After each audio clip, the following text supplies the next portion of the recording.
Hello and welcome to Heads Up, your one-stop show for all things related to education, careers, startups and a lot more. Week after week, we've been bringing to you all that you've asked for and a lot more than that. Starting this week, every Monday, we will bring you face-to-face with the who's who from the world of education, top recruiters and big decision makers on Education Dialogues. Skill training, providing secure jobs and encouraging entrepreneurship. How is the government getting ready for an innovative and job-ready India? Today on Education Dialogues, we speak to the Minister of State for Skill Development and Entrepreneurship, Rajiv Pratap Rudy, to find out. Sir, India is one of the youngest nations in the world with half of its populations below 30 years of age. What, according to you, inspires entrepreneurs in India? Well, this is one field which is being ventured into now. And entrepreneurship is one aspect which is not to be done in isolation. And I believe ever since this Ministry of Entrepreneurship and Skill Development was created. But if you look into the figures today as far as entrepreneurship is concerned, out of the whole world average, we stand out of 79 countries which was assessed, we stand 74. Innovation out of 125 countries assessed, we stand 62. And access to finance in the G20, we stand 11th in the 20 countries. So if you see any parameters, it's entrepreneurship is one which creates enterprises, and enterprises are those which offer employment. And this is one aspect which is being addressed under the new ministry, and I think we have made a headway. But the startups, whether it's incubation, whether it's angel investment, all this which is still to flag itself as far as the economy is concerned. But the government is committed today to get into entrepreneurship, and that we are doing in a big way. Given there's enough room for entrepreneurs in the country, do you see any challenges that we still face?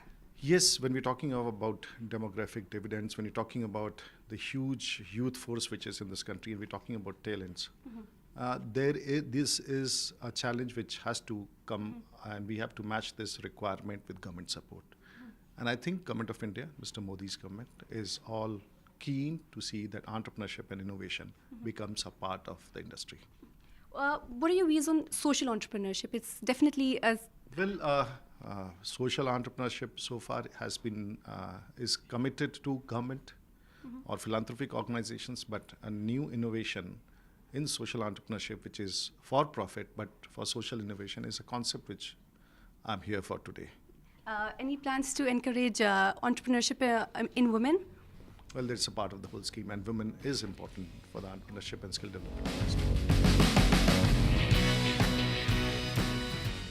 The world is moving towards an innovation spree. The entrepreneurial culture is taking off in India. The number of startups in the country are growing gradually.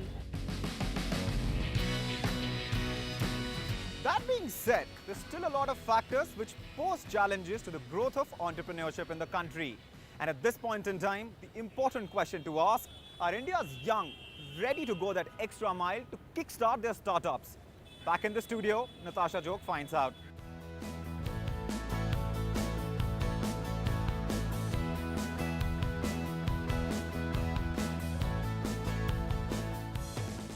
Today in our weekly face-off, we start the week. We asked, do India's young lack the entrepreneurial spirit? Someone who's for the motion is Riya Yadav from Sri Ram College. Against it is Akanksha Srivat from Kamaneru College. Thanks both so much. Riya, there are many, of course, who would perhaps agree with you. So I'll let you start first. Your 1 minute starts now. Why do you believe that we do not have what it takes to be an entrepreneur? First of all, thank you for having me here. And honestly, I think India has an advantage with the very fact that 50% of our population is below the age of 25. Having said that, I think the reason why India is not able to reach the economic growth which it projects to reach is basically because there are not a lot of startups out there. When we say startups, we need an environment for that to develop in. So we need the government to have incubation centers, we need an entrepreneurship hub, we need stuff like that, we need a whole framework. And that is something which is not there in India. We see a lot of people from India going abroad, Singapore, Hong Kong, the United States, starting their startups there because they find it easier to find the mechanism, the required mechanism there and not in India. And I think also, apart from the whole question of the infrastructure, what's more important to note is that there's an entrepreneurship capability that needs to come from within. And not that I'm saying that Indians lack that, However, there's this ingrained cultural lack of risk-taking ability. Right, your time's up. Right, your Yeah. time's up. But I'll let you finish that quickly. You can finish your thought and then we'll move to Akanksha. Basically, Indians, I think they have this aversion to risk, and there's just this long drawn-out culture of having a stable job. So I think that's something also which stops us from having a In fact, startup. we're going to look at that in a little more detail. But Akanksha, you of course disagree. You believe that we do have this spirit, but somehow it's not quite visible. Why do you believe that is? Your time starts now. Hi, first of all, thank you for having me here. I think that the startup trend in India started a little late. And it's only been 10 years since internet had the technology leverage towards a business. So I think that people in India, the students, the youth, it is young, it is violent, it is free right now. And they want to go entrepreneurship skills, and they all of them have it. The kind of opportunities that government provides is the incubator cells that we have in IIT, IIM, Ahmedabad, IIT, Hyderabad, and these startups, they are growing, and that's a positive sign of it. There are startups like Setu Software, that is one of the startups from CIE, that's the incubator cell of IIT Hyderabad. It has, after the graduation of the startup, it has grown over, the revenue generated is like 7 times more, and the employment level has increased also. So, yeah, to that extent, that's what I think about the entrepreneurs. So while although you believe that Indians have the entrepreneurial spirit, you personally, this is not what you want to pursue personally. I don't want to pursue this personally, but yes, see, we have to accept the fact that India lacks resources, and the government of India and the people around, they need to actually work towards the kind of resources and the environment. That's why people in the Forbes list, there were 23 people from Indian origin who achieved the Young Youth Achievers Award. And For being those young entrepreneurs, right? Exactly. So now at this point of time, I think India needs to understand the fact that in abroad they're getting the opportunities that they're not getting in India. They're not getting the environment to work in. People are there, people who, there are opportunities, and the market is developing. Right.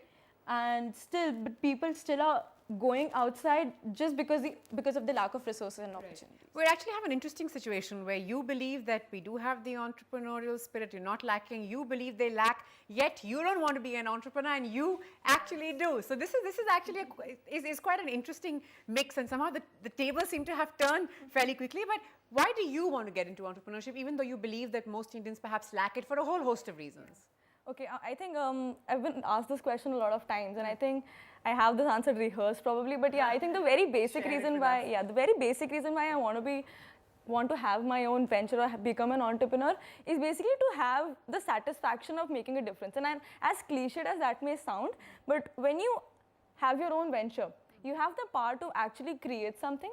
And I think creators are those people who actually get the opportunity to make a difference.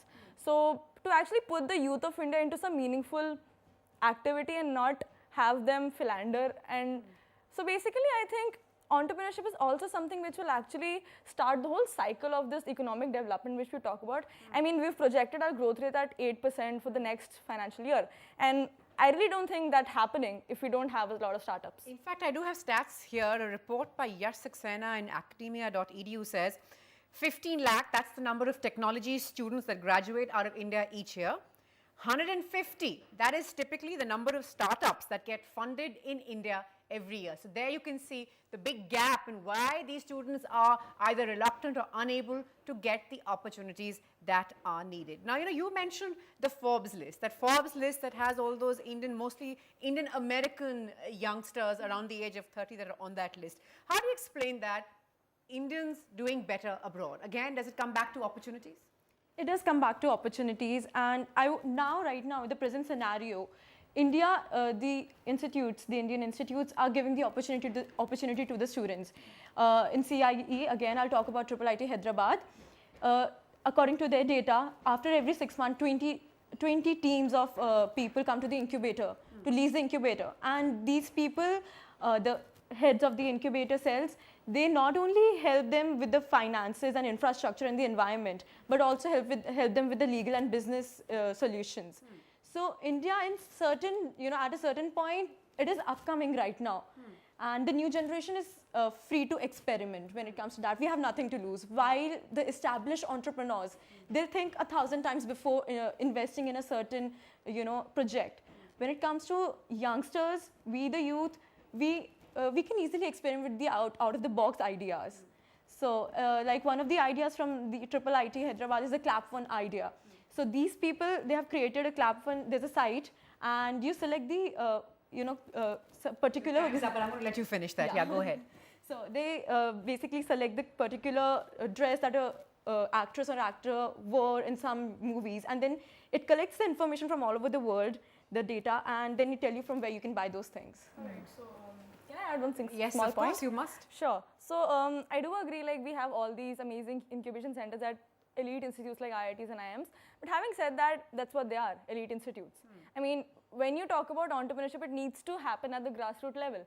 And I think that can happen when the whole Indian education system, we've been ingrained and trained in such a way that we've been trained to have a secure job. I mean, right from the time we start our school. So everything that we're taught, everything that we're told to do, it's all about having that one secure job. Right, stick to the straight and narrow is what you're So talking I think about. the whole education system has kind of molded us into that sense, and entrepreneurship is something, I don't think you're born with it. And I think entrepreneurship is something which you need to you need to be taught entrepreneurship, and training and education is something which we severely lack in.